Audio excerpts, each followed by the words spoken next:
up, mga langga? May adlaw na tuntanan, mga langga. Kumusta ka mo diha? Kami sa bukid, okay lang. And safe and sound. And I would like to greet Happy Fiesta sa aming isla sa Bohol. Happy Fiesta, belated Happy Fiesta, Senior San Pedro Apostol. Viva Pit Senior San Pedro. So, ayun. Fiesta kahapon, mga langga. And super happy nila. Ako naman po ay nag-aabang lang ng mga post ba. So, at least, sa pamagitan ng mga post nila, para na rin tayo nakauwi sa amin, mga langga. No? So, kamusta kayo dyan, mga langga? So, today is June 28 na po talaga. Hindi na mapigilan at malapit na po ang ating ka-birthdayhan, mga langga. So, ayun, mga langga, no? So, ayun, mga langga, no? Malapit na po talaga ang ating birthday. 2 days to go. Oh, 2 days to go ba? 1 day to go kasi 30 yung birthday ko and today is 28. Kaya super saya ako and super excited ko talaga, mga langga. Kaya ano no, kanang hindi man tayo nakauwi sa atin. At least meron pa rin tayong hinihintay na birthday. Wala. Kasi may ibabalita ko sa inyo, mga langga. And sana maintindihan nyo kung ano yung sasabihin ko. Alam ko naman maintindihan nyo kay mga mabait man kayo at mga open-minded man kayo lahat, no? Sa inyo nga, mga langga, ngayon ko lang ito sasabihin. Kasi kanang gusto ko ding i-share sa inyo ba? Since malapit na yung birthday ko, excited na ako. Gusto ko din i-share yung excitement na nararamdaman ko, mga langga. Ang ganda na lipstick ko. Pero kung ano na siya, tag 38 na yata. So, ayun, mga langga. Back to our topic. So, for today's video ay i-share ko sa inyo, mga langga, kung ano yung magaganap pohon para sa aking birthday, mga langga. So, kahit gaano kahirap ang buhay, mga langga, gusto ko lang magpasalamat kay Insik. Kasi talagang pinupush niya, mga langga. Pinupush niya yung kasi nung una, kasi nung mga unang panahon pa, nung hindi pa kasi tuwing maiimbitahan kami ng mag-birthday sa mga kaibigan na mas makakilala namin, na ano ko sa kanya, na mention ko sa kanya minsan na hindutan no kung mag-birthday ta ba, inanay sad niya. Ang ganda sana kung kanang kalitsyon sa kahit makalitsyon tayo ba, kahit maliit lang. Yun pala yung sinabi ko sa kanya, mga langga, hindi pala niya nalimutan. So, si Insi kasi ay tumutulong siya sa kanyang uncle. Katuwang siya ni Papa Juni. Papa Juni, mga langga, sa negosyo. So, ang negosyo ni Papa Juni ay bibili sila ng mga baboy dito sa bukid, na mga para bitong lilitsunin na baboy. Yung mga medyo parang tumitimbang na yata ng 50 kilos, parang titimbang na yata ng 40 kilos, mga ganun ba. Tapos maghanap sila dito sa bukid and ibebenta nila sa bayan. Mayroon kasi silang suki na bibili din ng baboy na litsunin. Yun yung suki nila na ang negosyo din ay maglilitsyon. Yun yung negosyo ni Papa Johnny. Tapos paminsan-minsan kinukuha niya si Insi kapag wala yung kanyang partner talaga lagi. Pag wala yung isa niyang partner, si Insi yung kinukuha niya. Tapos maghahanap si Insik ng mga baboy dito sa bukid, and kapag makahanap siya, balik kong dalawa, ikakarga niya sa motor, or si Insik yung maghahati doon sa bayan, doon sa suki ni Papa Johnny. Pero pag 3, 4, 5, maghahanap na si Papa Johnny ng multicab na pagsasakyan. O tapos kapag makahati naman si Insik ng dalawa, mga langga, meron siyang suhol or meron siyang bayad na 400. Bali 200 sa isang baboy. Kaya yun, mga langga. Tapos nung April, na meron silang nakita na baboy na hindi pa pwedeng litsunin kasi maliit pa. Kaya ayun, mga langga, medyo maliit pa siya at hindi pa siya pwedeng litsunin. Kaya yun, ang sabi ni Insik na sayang naman kung iuli nila ba, ibalik nila sa may-ari. Kasi maganda yung katawan ng baboy, maganda yung klase ba ng baboy. Tapos sabi ni Pa Juni na anong plano mo? Tapos natandaan niya na malapit yung birthday ko, mga langga. Kaya sinabi niya kay Papa Juni na, pa, kanang bilhin mo na lang yung biik. Tapos hulug-hulugan ko na lang sa'yo. Kapag makahakot ako ng baboy, or kapag makahatid ako ng mga baboy, yun yung ibabayad ko sa'yo. So yun mga langga, so yun, napag-usapan nila Papa Johnny. Dinala nila, binayaran ni Papa Johnny yung yung biik. I don't know kung magkano yung binayaran ni Papa Johnny. So binayaran ni Papa Johnny, tapos paunti-unti pala binabayaran ni Insik paunti-unti. Tapos yung biik, dinala ni Insik dito. Hindi naman siya biik, medyo malaki-laki na siya mga langga O malaki-laki na siya. Oo, nung April. Tapos sabi niya, ano to langga kanang kanang buhion ko no ba, bali pakainin natin kalingaw-lingawan ba og pakaon kay hindi natin alam kanang hindi natin alam na pag lumaki kanang makatulong ba. Pero ang plano pala talaga niya, ihahanda niya sa birthday ko, hindi lang niya sinabi agad mga langga.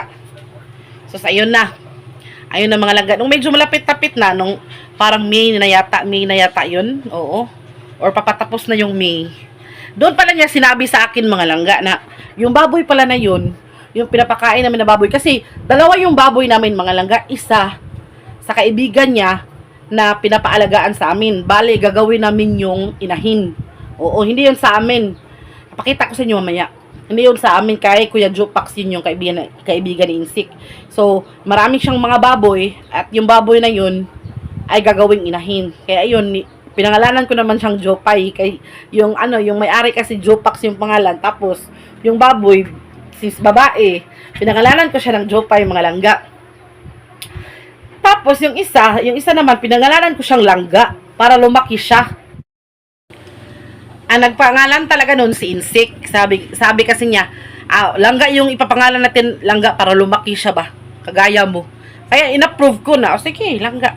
Kaya yun, nung sinabi ni Insik talaga mga langga na yung inalagaan pala namin na si Langga ay para daw sa birthday ko, hindi sana ako papayag mga langga, kay sayangan man ako. Oo, sabi ko nga sa kanya, ibenta na lang.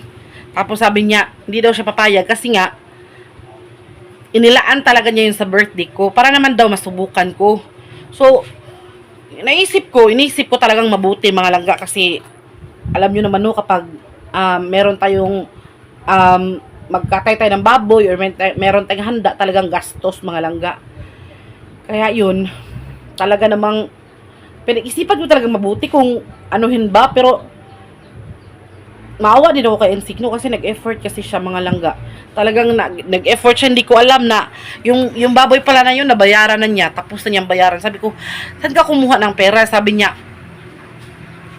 every hati daw niya ng baboy, yun daw yung dinididak ni Papa Johnny. Hanggang sa ayun, na-impasse na or na fully paid na mga langga. Kaya talagang nakuan ba ko, bitaw kanang na-overwhelm ko ba, kaingon ko nga, nasabi ko sa sarili ko, si Insik talaga no, talagang kanang kong gikuan bitaw kong gikanang gi-value jud niya ayo ba nga ko bitong kuan, kasi alam naman kasi ni Insik mga langga na malungkot ako kasi nga hindi ako nakauwi sa amin no, pero naiintindihan ko naman kung bakit hindi ako nakauwi. Meron pa nag-comment mga langga na kanang bakit hindi ba pwede na hindi ka umuwi. Alam nyo mga langga, kahit tanungin mo sa mga taga Bohol, kapag ang Bohol talaga ang mag-fiesta, kahit saan man yan, yun yung mga taga sa amin na nandun sa ibang bansa mga langga, umuwi talaga kapag fiesta.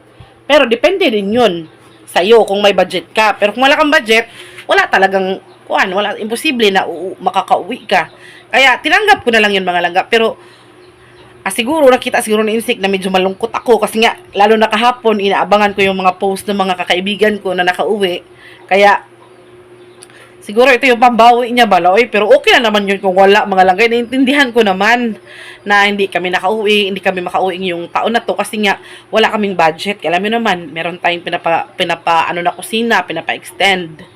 Kaya naintindihan ko mga langga. Siguro way din yan ng pag sa akin, pag value. Talagang kasi sabi niya mga langga na natandaan daw niya na ako na sana kanang matry namin ba na maglitsyon. Kahit minsan, ako, once in a lifetime lang naman ito mga langga. Kaya, yun, naisip ko, okay, why not? Sige na. kanang kuan, kanang alaoy, nakahiya kasi mga langga, no. Ako nahiya talaga ako mga langga kasi hindi kasi ako sanay mga langga na meron talagang hikay na kuan ba. Meron talagang handa bitaw na ganyan-ganyan na mahikay mga langga, pero since pinaghirapan ni Insik mga langga kaya wala. No. Kawawa naman kasi siya kung hindi ko tatanggapin yung kanyang kuan ba. Kanyang pinaghirapan mga langga, baka ma-offend siya, no. Sabihin pa, arte-arte mo, ikaw na nga yung hinahandaan, ikaw pa yung Kaya yun mga langga, super thankful ako kay Insik mga langga. Kasi iniisip niya talaga every birthday ko kahit wala yang pera mga langga. Kahit wala yang kahit wala yang ipon. Talaga yan, maghanap talaga yan ng kanang paraan na makabigay sa akin ng birthday gift, kahit simple. Hindi naman ako materialistic mga langga. Oy, basta importante lang talaga sa akin na maalala bitaw ko. Ayun bang yung mga tao yung mga taong mahal ko, maalala ko kahit greetings lang o kahit bulaklak na nagaling dyan sa garden mga langga. Masaya na ako dun. Hindi ako naghahangad ng paman. Ang importante lang na yung pamilya ko sa mga araw na yun ay nandyan. Nakikita ko sila masaya kasama ko mga langga. Yun yung talagang pinaka-wish na wish ko. So ngayon, abangan nyo mga langga. Abangan nyo yung ganap sa aking birthday mga langga. Kasi nga, ang plano kasi ni Insik mga langga ay litsunin na lang para walang masyado. So yun mga langga, iimbitahin na naman po namin mga langga. Yun naman yung mga pamilya lang, malalapit na kaibigan, yung mga malalapit dito na kapitbahay, yung nakikita namin lagi, yun, iimbitahin natin. So first time ko maka-try ng ganito mga langga. Kaya sana maintindihan nyo, and sana be happy na lang po for me. Kasi once in a lifetime lang talaga to mga langga. Hindi ko alam kung mauulit ba to o pero okay na sa akin mga langga na hindi sa mga susunod na birthday na lang, simple na lang mga langga. Pero at least no, nasubukan natin mga langga na mahandaan ba kahit pa paano. Kasi never ko talagang nasubukan yun mga langga. Yun bang mag-ihaw bitag baboy para sa birthday? Susuadjud ko. Hindi ko talaga na-try yun mga langga. Kaya ngayon, at least napapasalamat ako kay Insik kasi kahit pa paano, matanda na tayo bago natin naranasan, no? So, maraming salamat talaga mga langga. First time sa pamilya namin na maglitsyon. First time talaga sa pamilya namin na maglitsyon. Kaya kami talaga yung naglilitsyon ba? Kasi nung birthday ni Papa, nung mga parang 65 yata si Papa noon, ay 62. Bumili lang kami ng maliit na litsyon noon kasi merong nag-sponsor noon. Ngayon naman po ay talaga naman kami yung maglilitsyon mga langga. Kaya sobrang happy ko and excited ko mga langga. Yung talaga naman, excited kay ko. Yun nga, nagpapasalamat ako. Gusto ko lang i-shout out talaga. Unang-una si Auntie Josie, si Ate Yumi Kawi, si Ma'am Angie, si Ma'am Yvette Diaz, and of course Inday Monique. So maraming salamat sa inyo ding mga solid subscribers and supporters ng Langga Insik Vlog. Abangan nyo ang aming ganap sa aking birthday puhon mga langga. Kasi talaga naman gusto ko lang talaga sa araw na yun mga langga ay masaya lang ako. Bahala na walang pera, walang budget o walang basta importante masaya, nakikita ko yung pamilya ko mga langga. Andyan sila kasama ko. So kahit walas mama, at least mag-video call naman kami sa mga panahon na yan. And naintindihan naman po ni mama. So hindi po muna makabunta si mama dito kasi meron pa siyang inaasikaso doon sa amin. Importante at hindi pa siya pwedeng pumunta dito mga langga. Pero soon, balang araw makakabalik din si mama dito mga langga, no? So ayun, pakita ko sa inyo yung aming baboy ha. Para naman makita nyo si Langga and si Jopay, makilala nyo si Jopay at saka si Langga mga langga. So dito tayo sa aming tangkal mga langga, no? So ito mga langga, ito yung baboy na inahin. Jopay! Yan yung baboy mga langga na inaalagaan namin, pero hindi amin yan. Kasi kay Jupax, sa kaibigan ni Insik. Ito naman, itong baboy na to mga langga, ito yung, ay nanunin si kanina. Ayan o, si Langga. Langga, o nga langga, dibo. Looy.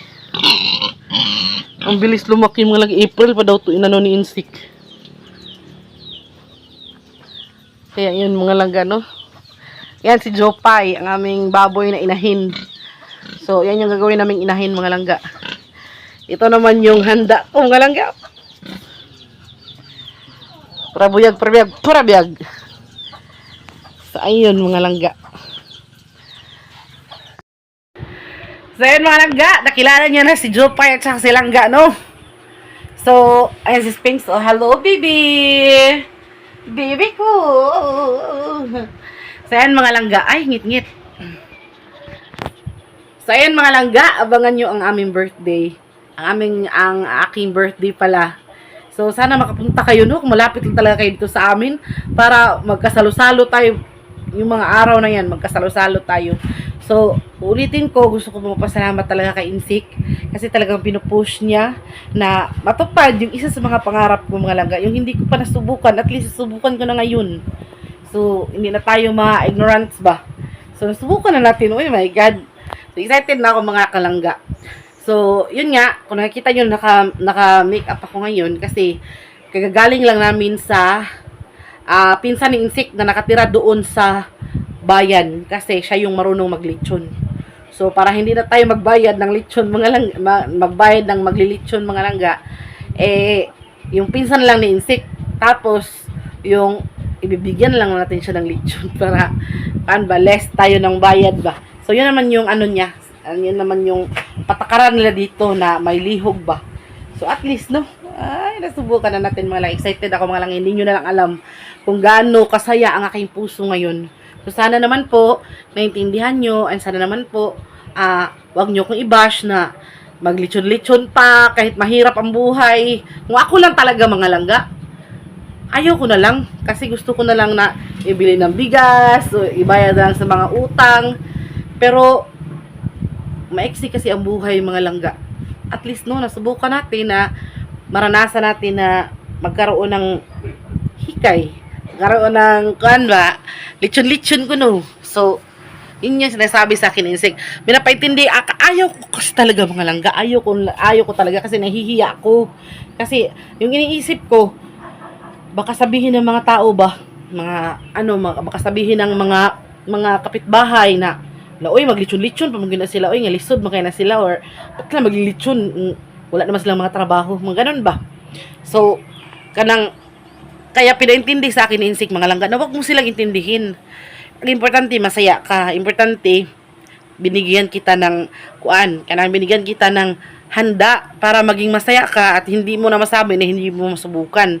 At least, nasubukan mo na ngayon. So, naisip po, nahiya kasi talaga ako mga langga, kaya, yun, naisip ko, tapos sinabi din ni Papa sa akin, natanggapin mo dahil kay, man yan, pinaghirapan man yan ni Insik, tanggapin mo kay, baka ma-offend ba, mahiubos si Dudong kung di na ko, kung ipipilit ko talaga ang sarili ko na, wag na lang, yun pa naman, talagang pinaghandaan niya para talaga sa birthday ko, kaya, ayun, bakit naman ako bakit naman ako mag-arte-arte? Tayo na nga yung binili ng baboy. Kaya, April pa yun mga langga. April pa yun dinala ni Insik dito. Medyo malaki-laki na siya. Ngayon, lumaki na talaga siya mga langga. Magkasing laki na kami, or maliit-liit pa siya sa akin ng kunti. Kaya yun, sobrang happy ko, and sana makapunta kayo mga langga ko dito sa aming bukid para naman makipag-celebrate para sa aking birthday mga langga. At abangan nyo ang ganap sa aking birthday at kung ano ang mga mangyayari sa mga panahon na yun. Kasi talaga naman na maglingaw lang ta mga langga. Be happy always kasi life is so short. Kaya seize the moment, enjoy every single of it, every single of time. Enjoy lang natin mga langga. Kaya, yun, sana naintindihan nyo and sana excited din kayo para sa akin mga langga. Maraming salamat sa inyo and God bless you all. Advance happy birthday to me. And belated happy fiestas daga sa Bien Unido Bohol. Viva Pet Señor San Pedro. Pit Senior, akala mo kwan ba Senior Santo Niño? Viva Senior San Pedro pala. Viva Senior San Pedro. So ayan, hanggang dito na lang ang ating video at talaga namang nanginig-nginig na ang aking ang aking mga kamay at siguro bukas ay mamimili na kami ng mga ricados. Kasi kapag talaga ganitong mga may handaan ba, kahit lechon lang, malaki pa rin ang gastos ng mga langga sa mga lamas. Kasi yung mga lamas, ang mamahal na ngayon. Kaya sana makahanap tayo bukas ng mura, no? Wish us luck and thank you so much sa panonood. Maraming salamat. Bye-bye you. God bless. And see you in the next video. Abangan nyo ang birthday ni Langga. Bye-bye. Mwah, mwah, mwah.